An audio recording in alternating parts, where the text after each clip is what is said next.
Hari ini rencananya pimpinan Ponpes Al Zaitun akan menjalani pemeriksaan sebagai saksi terlapor atas dugaan penistaan agama. Lalu seperti apa kondisi jelang pemeriksaan di hari ini? Kita akan langsung sapa Andromeda Arizal di Barreskrim Polri. Selamat pagi Andromeda, apakah dapat dikonfirmasi Panji Gumilang akan penuhi panggilan Barreskrim Polri? Dan seperti apa kontroversi dari Ponpes Al Zaitun sehingga menjadi perhatian publik akhir-akhir ini? Ya, Gemma dan juga pemirsa, nama Pondok Pesantren Al Zaitun ini akhir-akhir ini menjadi perhatian publik betul sekali, baik dari media sosial ataupun juga media nasional. Pasalnya pada 15 Juni 2023 lalu, Pondok Pesantren ini didatangi atau dilakukan aksi unjuk rasa oleh ribuan dari massa yang mengatasnamakan Forum Indramayu Menggugat. Bahkan dalam agenda ataupun juga aksi unjuk rasa ini ada 5 tuntutan. Salah satu tuntutannya adalah terkait dengan dugaan aliran sesat. Hari ini memang setelah ramai Barreskrim Polri rencananya akan meminta klarifikasi kepada pimpinan Pondok Pesantren Al Zaitun yaitu Panji Gumilang. Kami mendapatkan konfirmasi bahwa Panji Gumilang sendiri memang dikabarkan akan hadir pada pukul 9 waktu Indonesia bagian Barat. Namun hingga saat ini, hingga kami melaporkan kepada Anda para pemirsa dan juga Gemma, belum ada tanda-tanda terkait dengan kedatangan dari Panji Gumilang. Sebelumnya kami pun juga sudah mengkonfirmasi kepada Kabar Reskrim Mabes Polri yaitu Komjen Agus Adrianto menyampaikan bahwa di hari ini rencana Barreskrim Polri akan melakukan klarifikasi kepada Panji Gumilang. Sebelumnya ini sudah dilakukan juga klarifikasi baik kepada pihak pelapor, kemudian Kementerian Agama dan juga MUI. Dan nantinya Direktorat Tindak Pidana Umum atau Dirtipidum sendiri akan melakukan gelar perkara yang rencananya akan dilakukan pada esok hari. Dan ini untuk berkaitan terkait dengan apakah ada unsur pidana ataupun tidak. Sejauh ini juga kalau kami melihat situasinya di Mabes Polri sendiri terkait dengan keamanan ataupun juga tanda-tanda ini belum ada sama sekali terkait dengan kedatangan dari Panji Gumilang. Lalu seperti apa kontroversi yang muncul terutama berkaitan dengan pesantren Al Zaitun ini yang tentu saja ini menyita publik hingga hari ini. Kami akan menggambarkan kepada Anda sedikit untuk kontroversi yang pertama. Ini berkaitan dengan untuk pada pelaksanaan ibadah haji. Disampaikan juga dan juga beredar juga bahwa ibadah haji untuk terkait dengan Pondok Pesantren Al Zaitun ini tidak wajib. Kemudian juga Pondok Pesantren ini bisa digantikan dengan melakukan keliling ataupun juga tawaf ke Pondok Pesantren Al Zaitun sendiri ini pada 1 Muharram. Kemudian untuk terkait dengan lempar jumroh ini tidak diwajibkan, ini bisa diganti dengan menggantinya dengan 7 sak semen. Kemudian untuk kontroversi yang kedua adalah berkaitan dengan pelaksanaan sholat. Pelaksanaan sholat sendiri kita ketahui bahwa untuk pelaksanaan sholat ini umumnya bahwa saf laki-laki berada di depan, kemudian saf perempuan berada di belakang. Namun untuk di Pondok Pesantren Al Zaitun bahkan pada pelaksanaan Idul Fitri 1444 Hijriah kemarin di mana video yang beredar bahwa ada penggabungan syaf antara saf perempuan dan juga saf laki-laki. Bahkan dari video ataupun foto yang kami terima ada satu perempuan yang berada di saf paling depan. Bahkan menariknya dari ataupun hal yang berbeda dengan syariat Islam yang pada umumnya ini untuk khotib pelaksanaan sholat Jumat. Umumnya ini pelaksanaan sholat Jumat ini khotib adalah laki-laki. Namun Panji Gumilang menyampaikan untuk khotib sendiri ini adalah bisa untuk perempuan. Kemudian untuk kontroversi yang ketiga adalah berkaitan dengan perzinahan atau berzina. Berzina ini diperbolehkan dengan mengganti biaya ganti rugi ini sebesar 2 juta rupiah. Itulah beberapa kontroversi yang muncul dari Al Zaitun. Kemudian pemirsa, lalu bagaimana sikap dari pemerintah? Kami akan menjabarkannya. Untuk yang pertama adalah dari Menteri Politik Hukum dan HAM atau Menko Polhukam Mahfud MD. Mahfud MD sempat menyampaikan berdasarkan dari hasil rapat tertutup yang dilakukan pada beberapa hari lalu bersama dengan Gubernur Jawa Barat Ridwan Kamil menemukan ada kejanggalan ataupun indikasi masalah yang terjadi di Pondok Pesantren Al Zaitun ini. 3 hal. Yang pertama adalah bahwa adanya unsur pidana yang jelas ataupun yang dilakukan oleh beberapa pihak. Ini unsur-unsur pidana ini nanti kami akan kaji kembali terutama berdasarkan dari hasil penyidikan di hari ini. Kemudian yang kedua adalah terkait dengan pelanggaran administrasi.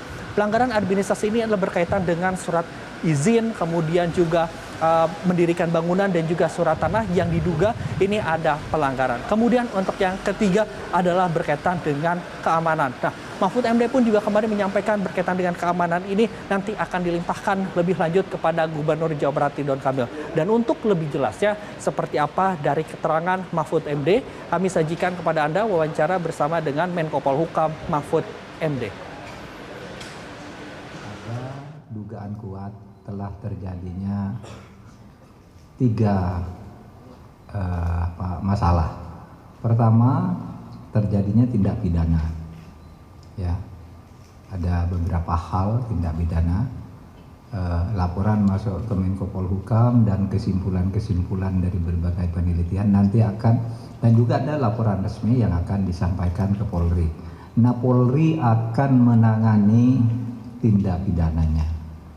Pasal-pasal apa? Pasal-pasal apa yang nanti akan menjadi dasar untuk melanjutkan proses pidana nanti akan diumumkan pada waktunya. Tapi Polri akan mengambil tindakan karena dari semua pintu yang masuk laporan pelanggaran pidananya, dugaannya sudah sangat jelas dan unsur-unsurnya sudah diidentifikasi.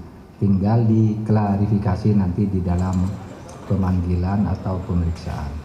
Nah pemirsa, itulah tadi tanggapan ataupun juga keterangan dari Mahfud MD. Selanjutnya dari Majelis Ulama Indonesia atau dikenal dengan MUI. MUI berjanji pada beberapa hari terakhir ini atau beberapa pekan ini akan segera menyampaikan fatwa MUI-nya. Nah sebelumnya sendiri MUI sudah membentuk tim penyidik untuk mengungkap seperti apa kejanggalan-kejanggalan ataupun juga aliran-aliran yang tidak sesuai dengan syariat-syariat Islam. Kemudian nanti fatwa MUI ini nanti akan diungkap dan juga ini akan menjadi rekomendasi ataupun juga bahan penyidikan dari Barreskrim Polri.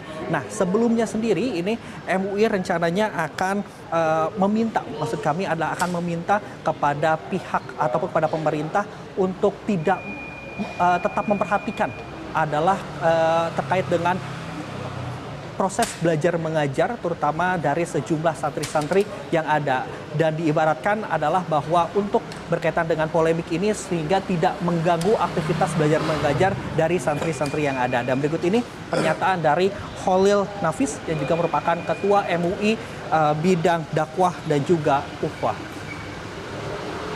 Satu persatu sesuai dengan hasil penelitian kita, satu persatu dikeluarkan fatwanya.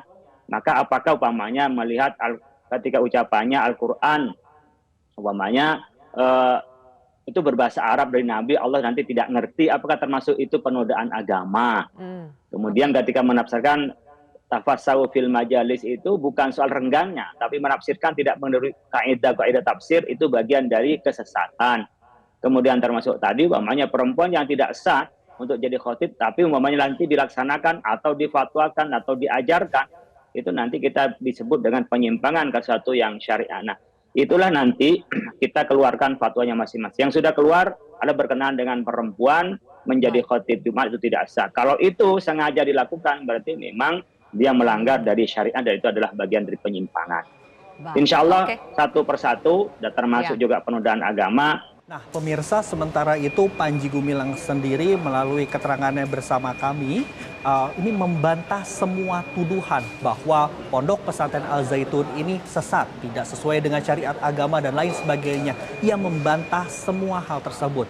Yang pertama adalah membantah berkaitan dengan bahwa Pondok Pesantren Al Zaitun ini melakukan tawaf dengan mengganti dengan berputar dengan menggunakan mobil. Ini membantah bahwa dengan berputar dengan menggunakan mobil pondok pesantren di daerah Pondok Pesantren Al Zaitun ini adalah sebagai metode untuk pengenalan lingkungan sekitar.